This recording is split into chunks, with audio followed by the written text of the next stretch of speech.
Berarti mulai sekarang sakit ingat Allah. Kenapa logikanya? Yuk saya ajak berpikir logika. Ibu tahu di dalam tubuh ada yang namanya sel darah putih. Apa fungsi sel darah putih? Untuk melawan kuman. Kalau ada kuman masuk, dia bergerak. Kumannya banyak, dia membelah diri. Setelah mati itu kumannya, karena jumlah yang banyak dari sel darah putihnya bunuh diri sendiri. Karena kalau nggak bunuh diri, kebanyakan sel darah putihnya. Pertanyaannya, siapa yang nyuruh sel darah putih? Kok gerak sendiri, belah diri sendiri, bunuh diri sendiri? Siapa yang nyuruh? Nah ini yang tanda tanya. Dunia kedokteran nggak bisa menjawab. Ternyata dunia kedokteran menjawab, oh karena adanya kemoatraktan, sehingga mendekat dia kayak mencium aroma. Tapi kan dia bisa gerak, siapa yang gerakin? Terus dia membelah diri, dia tahu ini, oh jumlah bakterinya banyak, dia membelah. Setelah bakterinya habis, dia bingung, dia bunuh diri sendiri. Coba hebatnya sel darah putih. Siapa yang ngatur itu, Bu? Allah. Dan penelitian terbaru, sel darah putih bisa ngobatin plak pada didik pembuluh darah. Sel darah putih bisa ngobatin kanker. Berarti sel darah putih intinya dia bisa mengobati banyak aspek penyakit. Bahkan pengobatan kanker terbaru itu dengan menggunakan imunoterapi. Apa itu imunoterapi? Sel darah putih yang khusus untuk makanin kanker diternak di luar, dimasukin lagi. Dan harganya mahal sampai ratusan juta. Islam mengajarkan supaya imunnya aktif dengan apa, Ibu? Sholat tahajud, berbekam, minum habatus saudah dan madu. Nah ini yang ngajarin siapa semuanya, Ibu? Rasul. Ini Ibu umat Nabi Muhammad atau bukan?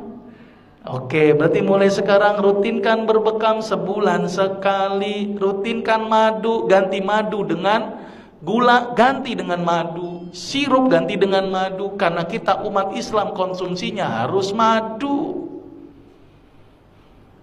Tapi umat Islam selalu dibikin stigma, hati-hati madu palsu. Tapi yang namanya sirup palsu nggak pernah hati-hati. Sirup jelas-jelas palsu diminum. Coba madu yang belum tentu palsu apa enggak mau diminum. Ini kan aneh umat Islam. Ternyata stigma itu yang bikin kita jauh dari madu. Padahal sepalsu-palsu madu lebih bagus daripada gula pasir dan sirup. Karena madu palsu nggak mungkin dibuat dari gula pasir, tekor. Coba tekornya loba. Satu botol madu butuh berapa kilo gula pasir? Petaninya dibilang, saya kena, ini tambahin gula nggak? Dok, secara teori ekonomi aja nggak masuk buat saya, dok. Orang saya cuma naruh kotak, ngumpul sendiri itu madu. Ngapain saya tambahin gula? Jadi nggak mungkin pakai gula, Bu. Tekor buat petani. Paling mungkin namanya pakai CMC, karboksimetil selulose. Dan itu aman daripada gula pasir dan sirup. Jadi sepalsu-palsu madu lebih bagus daripada gula pasir dan sirup. Saking pengen yakinin masyarakat, sampai ada orang jual madu sampai bawa ember-ember sama sarang-sarangnya. Saking gak percaya itu. Sudah jelas, Ibu? Mulai sekarang ikuti apa yang Rasul lakukan. Sepakat ya? Sekarang mulai berubah. Kalau sakit ingatnya Allah dulu. Mungkin sebagai introspeksi, saya punya salah apa? Mungkin introspeksi, mungkin saya gara-gara ini. Coba makan saya yang salah. Introspeksi dulu. Terus kemudian perbaiki ibadah. Dekatkan diri kepada Allah, bukan sama dokter. Dokter tuh gak nyembuhin, Bu. Cuman media.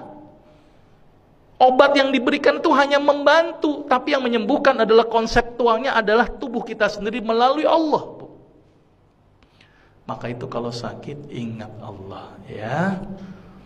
Ini paradigma sakit gimana, Ibu? Sakit seorang muslim, bahkan duri yang ngenain sekalipun, Allah akan ngapus dosa-dosa kita. Jadi kalau sakit harusnya bersyukur karena dosanya dihapuskan. Sepakat, Ibu? Berarti kalau Ibu sekarang menerima sakit harusnya bersyukur. Berarti kalau ditambahkan nikmatnya dengan menambahkan sakit gimana, Ibu? Jadi harusnya senang, Bu, nggak apa-apa. Makin berat nggak apa-apa. Ya, karena ingat hidup kita di dunia hanya sementara, ada satu kehidupan yang tidak ada ujungnya yaitu akhirat, maka itu di dunia dijadikan satu kegiatan untuk ngumpulin amal. Jangan banyak berkeluh kesah, apalagi berobat kepada dukun. Aduh hati.